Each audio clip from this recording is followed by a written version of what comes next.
Hello students, welcome back to my channel.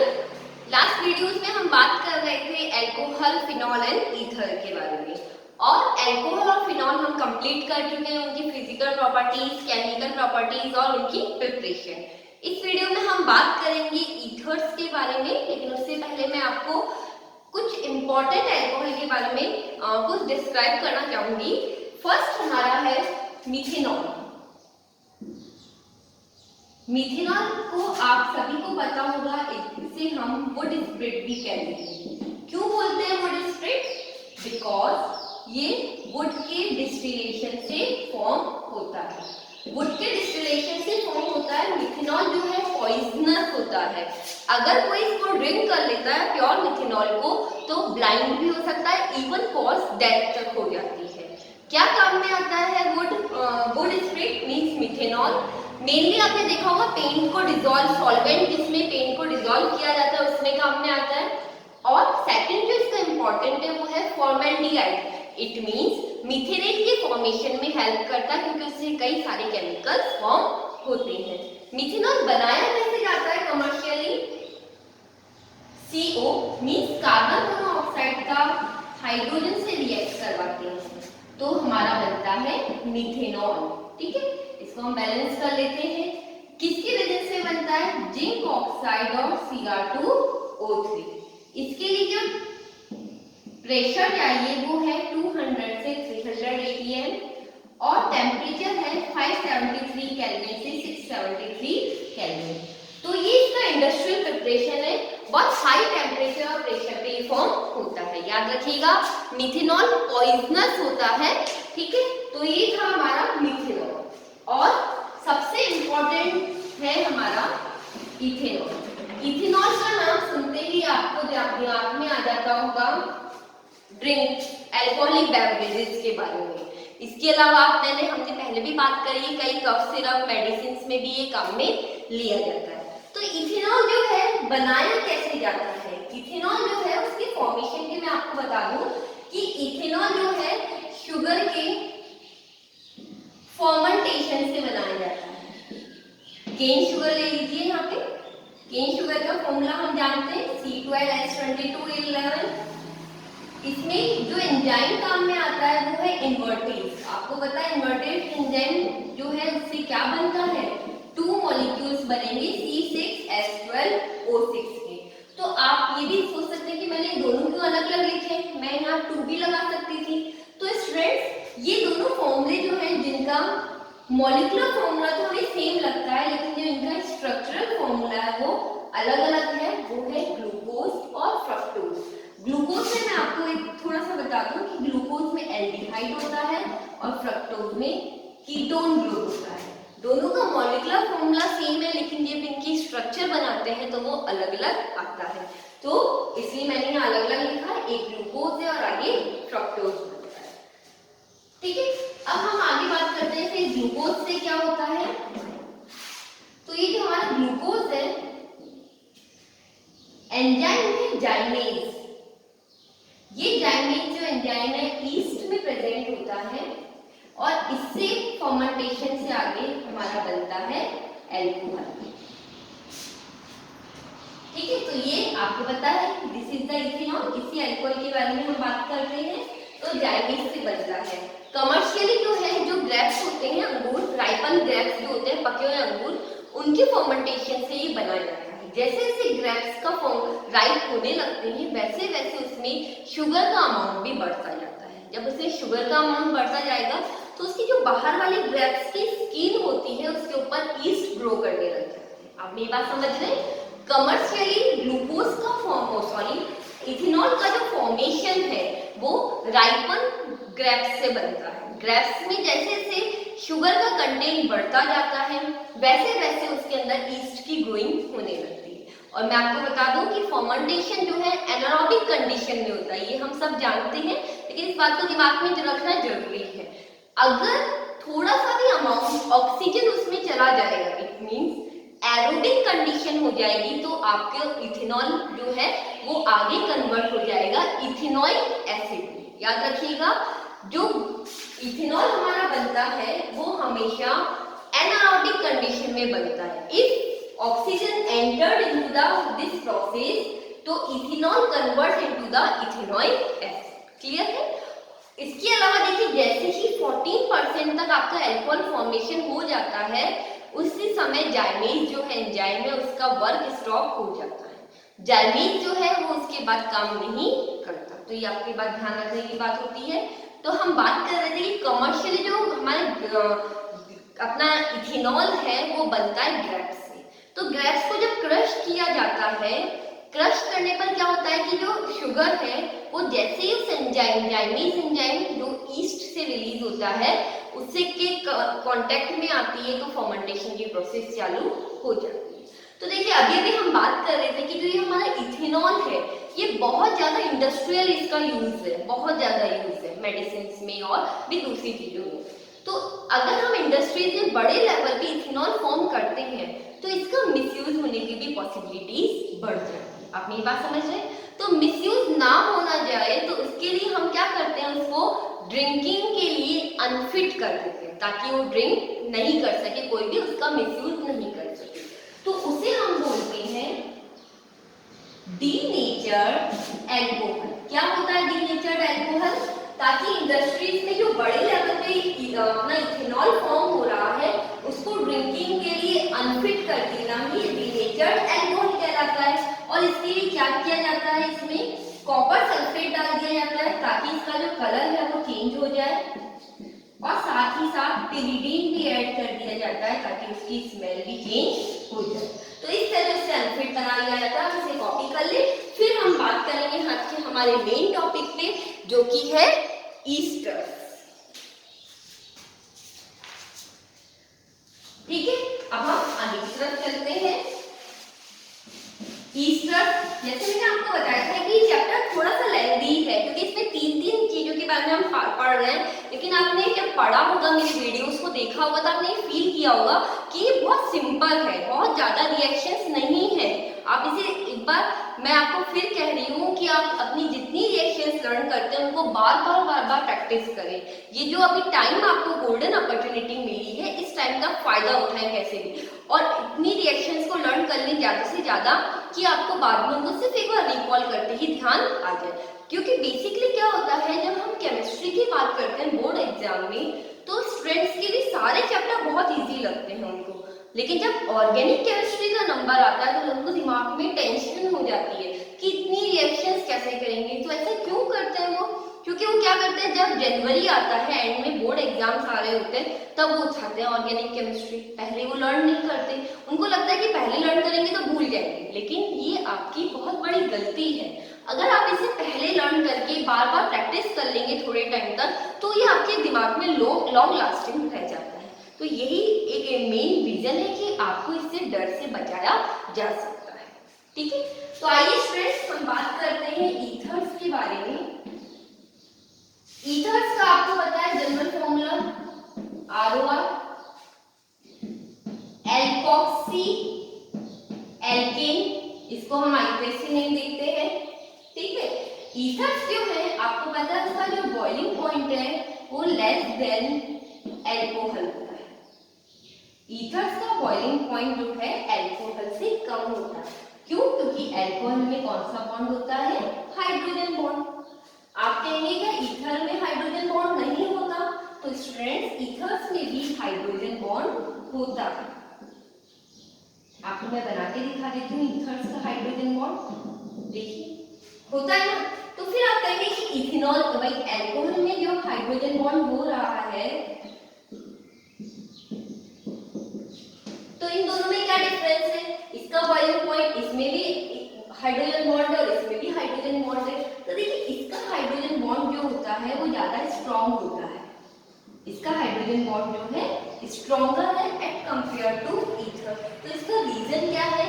इसका reason है, देखिए आपको पता है कि कार्बन वाला जो ग्रुप होता है वो हाइड्रोफोबिक होता है, हाइड्रोफोबिक होता है। ठीक है, हाइड्रोफोबिक होने के कारण क्या होता है कि ये जो इसकी हाइड्रोजन बॉन्ड को वीक कर देता है, एक रीजन। दूसरा रीजन देखो यहाँ पे केवल एक मिथाइल ग्रुप प्रेजेंट है।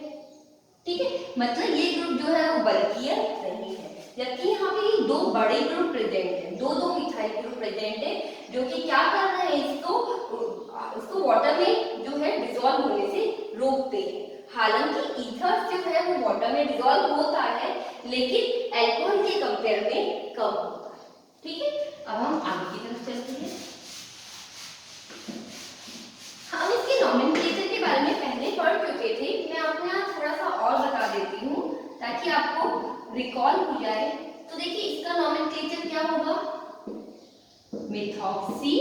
मीथेन। और जनरल हम बात करें तो डाई मिथाइल ईथर, दो मिथाइल ग्रुप है। ये तो हो गया हमारा सिमेट्रिकल ईथर, जब दोनों तरफ सेम कार्बन और एल्किल ग्रुप प्रेजेंट है। लेकिन आपके दिमाग में ये भी आ सकता है कि अगर दोनों तरफ सेम प्रेजेंट नहीं हो तो क्या हो? तो स्टूडेंट्स याद रखिएगा, जो ये एल्कोक्सी है ये स्मॉलर एल्किल ग्रुप के लिए आप यूज करेंगे। जो इस एल्किल ग्रुप स्मॉल है उसके लिए, तो यहाँ पे ये छोटा है तो नाम क्या हो गया हमारा? Methoxy ethane. 2 कार्बन का है, ये 1 कार्बन का है। क्लियर है? और हम इसका अगर कॉमन नेम देखें तो हमारे पास यहाँ पे एक है मिथाइल ग्रुप और ये ग्रुप है इथाइल। तो अल्फाबेट में क्या पहले आता है? ई। तो कॉमन नेम क्या हो गया? Ethyl, methyl, ether. क्लियर है? नॉर्मल सा है। ठीक है, और देखते हैं हम आगे। अगर मैं इस तरह से लूं,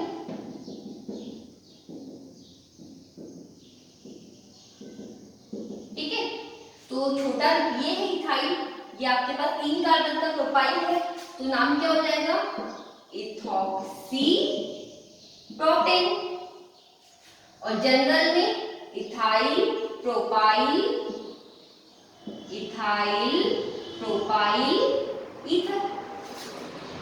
ठीक है, इसी को हम कुछ और भी देखते हैं। अगर ऐसा हो हमारे पास कभी, ठीक है, तो देखिए क्या होगा, ध्यान से सुनिएगा। अब हमारा ये कार्बन जो है बीच में आ रहा है, आपको पता है हम तो कॉर्नर वाले कार्बन से नंबर लेते हैं। तो देखिए 1 2 3, या फिर यहां से दें या यहां से, बीच में से तो कार्बन में नहीं दे सकते। तो 2 नंबर पे मिथॉक्सी ग्रुप आ रहेंगे, 2 मिथॉक्सी प्रोपेन। अब देखो ना, इसको नंबर आप ऐसे देंगे और 2 नंबर पे मिथॉक्सी ग्रुप है तो 2 मिथॉक्सी प्रोपेन।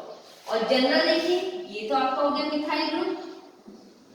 ये ग्रुप देखिए कौन सा हो गया? हमने पहले भी बात करी थी हमारे फर्स्ट वीडियो में कि ये एक कार्बन 2 CH3 से अटैच्ड होता है डायरेक्ट। तो ये कौन सा ग्रुप हो गया आपका? आइसोप्रोपाइल।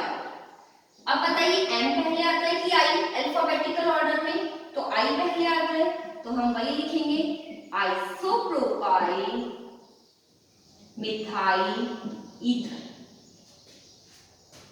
क्लियर है आपको? आगे बढ़ते हैं, एक और देख लेते हैं यहाँ पे।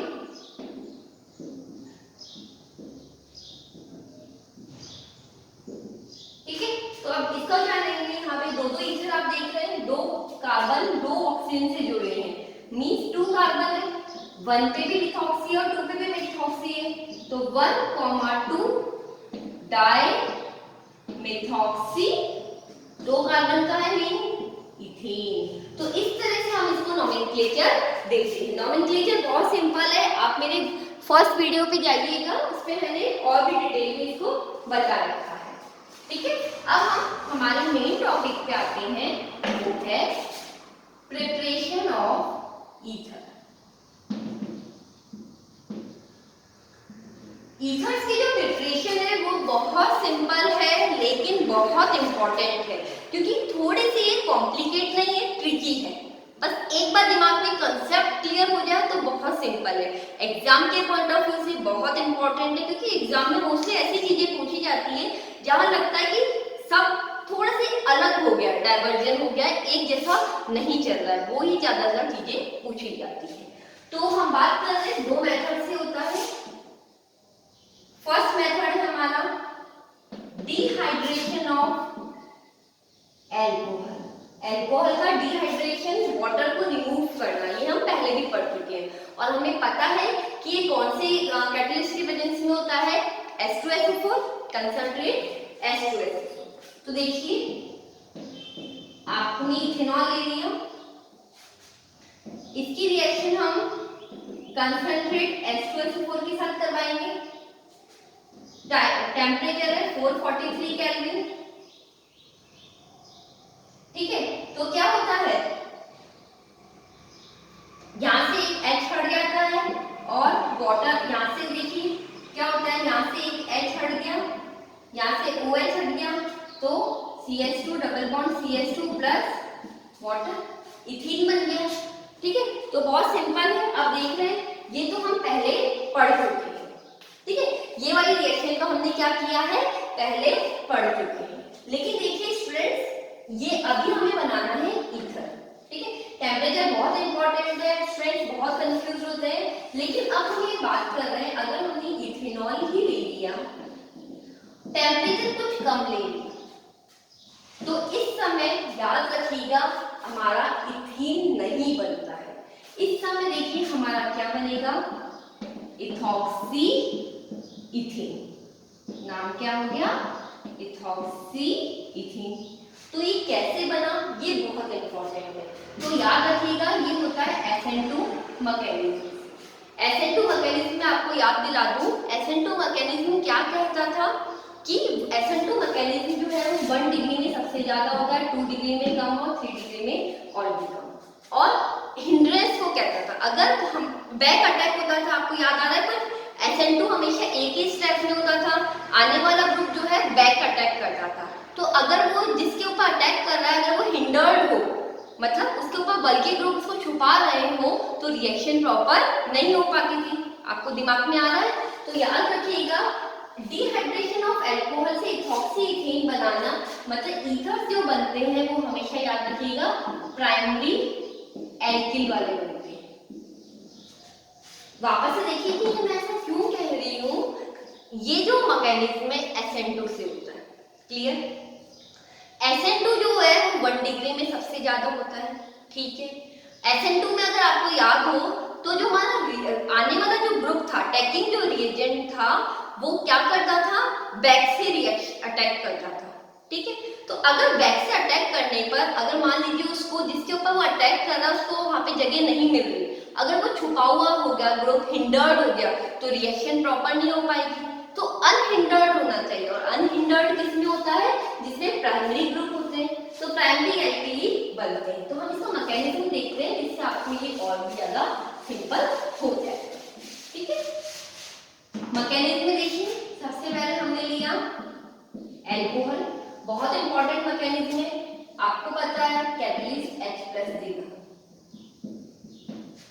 H+ जो है कहां पे अटैक करेगा, इलेक्ट्रॉन रिच वाले पार्ट पे, ये O इलेक्ट्रॉन रिच है, CH3 CH2 OH, और यहाँ इसने अटैक कर लिया।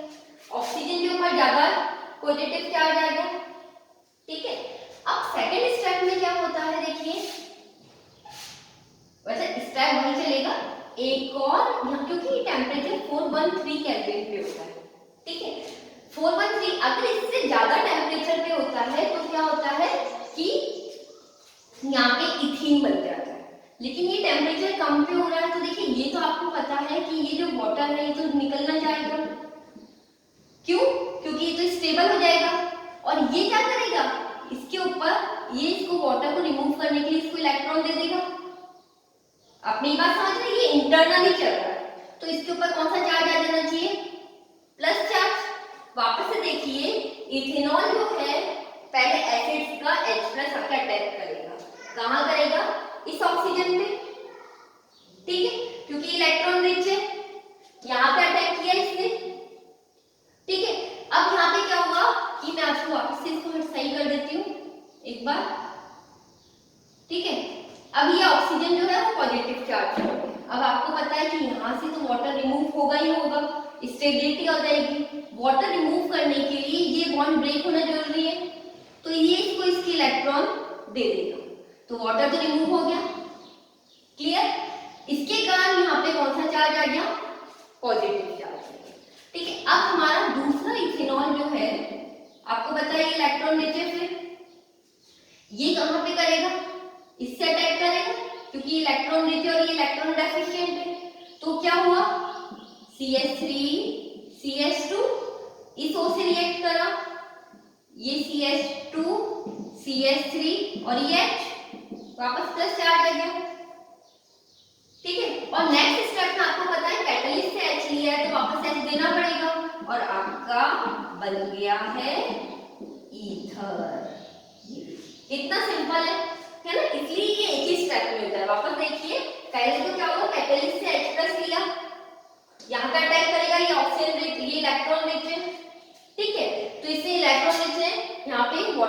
रिमूव होगा ही होगा।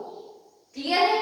अब हुआ क्या नेक्स्ट स्टेप में, ये इसने वाटर रिमूव के लिए इसको इलेक्ट्रॉन दिए, ये सब इंटरनल चल रहा है, तो यहाँ पॉजिटिव चार्ज आया, यहाँ एक और इथेनॉल आया, ये इलेक्ट्रॉन लेते इससे रिएक्ट करा और आपके पास ये बन गया, यहाँ पे वापस से H+ रिलीज करेगा और ये आपका ईथर हो गया।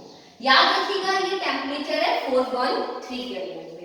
अगर वही ये 443 केल्विन पे होता है तो देखिए वाटर तो रिमूव हो गई और कार्बोकैटायन बन जाएगा।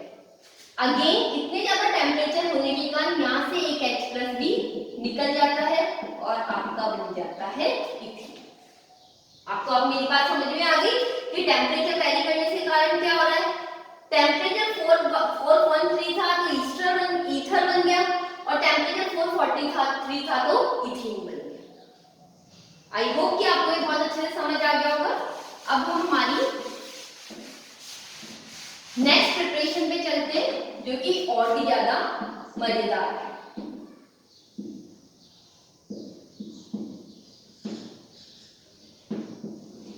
Williamson synthesis.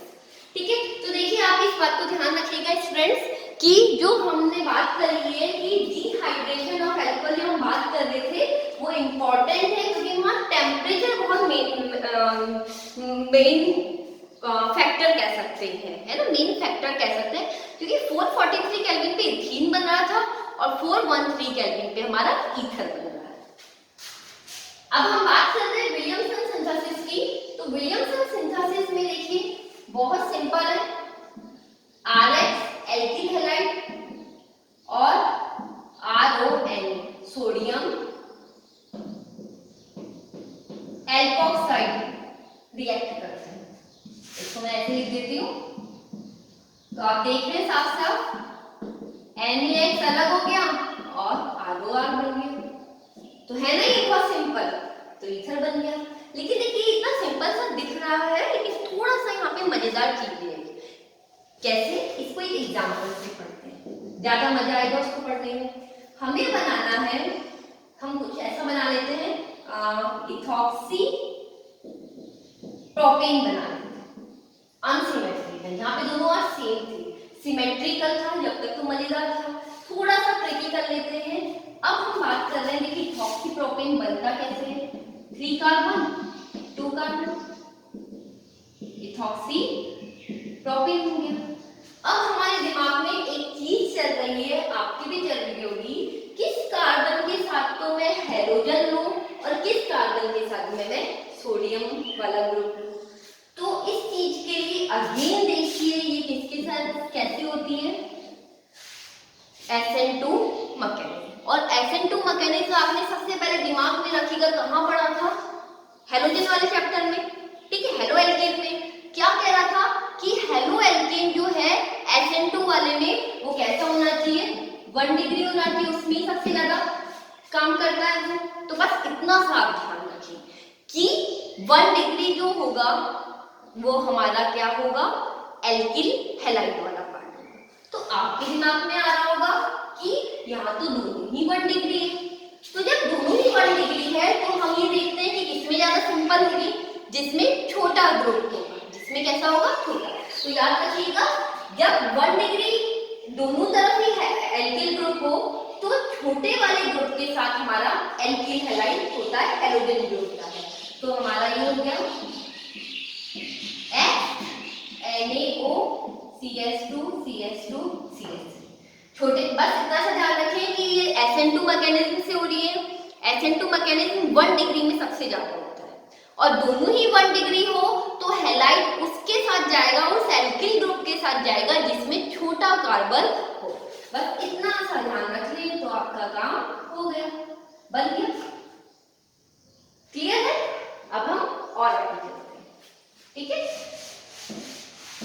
अब थोड़ा सा और मुश्किल देख लेते हैं।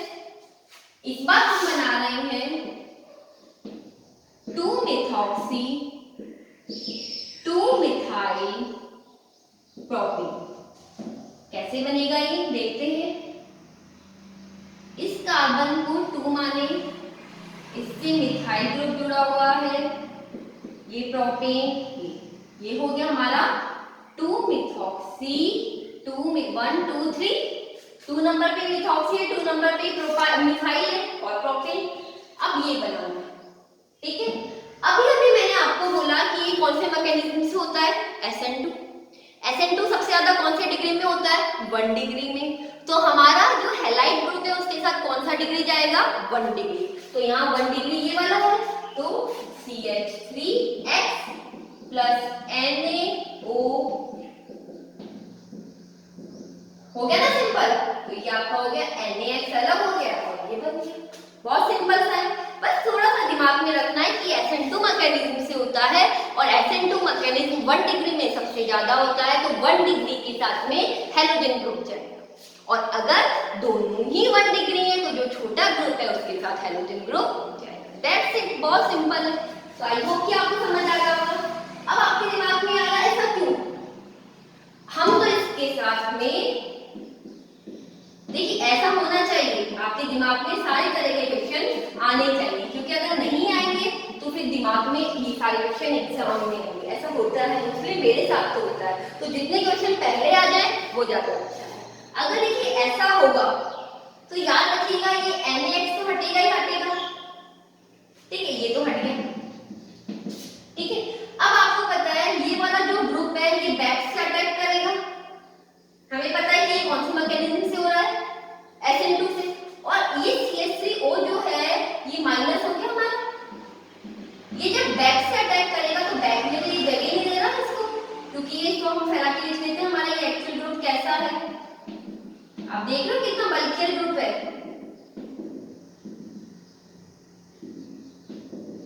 ये तो इसको स्पेस ही नहीं दे रहा हमारे इस ग्रुप का अटैकिंग एजेंट को। ये कहां से करे, यहाँ कहीं से भी नहीं करने दे रहा। तो फिर क्या करेगा, इस समय ये इस H को लेकर ही भाग जाएगा। इस H को लेकर चला जाएगा तो यहाँ पे बन गया CH3OH और फिर क्या हो गया CH3C, CH3C double bond CH3। नहीं आया समझ में, दोबारा से देख लीजिए। अगर हमने कह दिया कि हम तो इसके साथ हैलोजन लेंगे और इसके साथ हम ले लेंगे सोडियम ग्रुप, तो NaX तो हट गया, ठीक है। और ये वाला जो ग्रुप है हमारा ये पीछे से अटैक करेगा, क्लियर। जब ये पीछे से अटैक कर रहा है तो इसको ये जगह नहीं दे रहा है, कॉपी कहीं कर ही नहीं सकता अटैक, इसको कहां करे। उस समय ये एक हाइड्रोजन लेगा इससे, इन दोनों में कॉम्प्रोमाइज होगा, तो हाइड्रोजन लेकर चला जा और बन गया हमारा इस बार CH3C CH3 double bond CH2। Elimination reaction हो गई। पहले वाला प्रोडक्ट 10 लिखा था, ये एकदम करेक्ट है। एलिमिनेशन रिएक्शन हो गई। आप देख रहे हैं 4 कार्बन था, मैंने 3 का लिख दिया बाय मिस्टेक, आप इसको बना लीजिए। तो उस समय ये एल्कीन बन जाएगा। ये बहुत इंपॉर्टेंट है, ध्यान रखिएगा। विलियमसन सिंथेसिस SN2 मैकेनिज्म से हो रहा है और SN2 मैकेनिज्म 1 डिग्री में सबसे ज्यादा होता है। तो याद रखिए हैलोजन ग्रुप या तो कम डिग्री के साथ जाएगा या फिर छोटे ग्रुप के साथ जाएगा। तो जल्दी से इसे कॉपी कर ले, फिर हम आगे की तरफ बढ़ते हैं।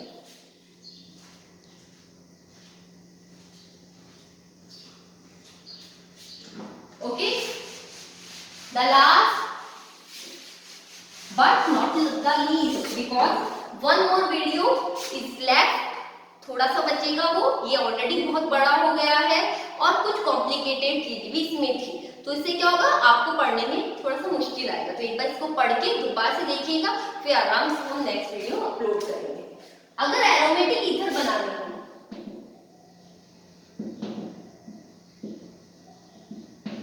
ठीक है, लास्ट छोटा सा टॉपिक है, OCH3 बनाना, एनिसॉल, विलियमसन से नाम क्या देते हैं, एनिसॉल। तो उस समय देखिए छोटा ग्रुप आपका यही है, तो CH3X और बेंजीन के साथ आप क्या ले लेना, ON, बस बन गया। इसी तरह से ये काम करेगा, ठीक है। तो आई होप कि आपको ये समझ आया होगा और मजा भी आया होगा। कॉम्प्लिकेटेड चीजें देखने में एक बार बुरी लगती है, लेकिन जब समझ में आता है तो बहुत मजा आता है और अच्छा लगता है, दिमाग की कसरत हो जाती है। तो इसी के साथ मैं अपने वीडियो को यहीं पे पॉज करूंगी। नेक्स्ट वीडियो में हम मिलते हैं, उसी के साथ ये चैप्टर भी आपका कंप्लीट हो जाएगा। पढ़ते रहिए और सेफ रहिए। Thank you for listening.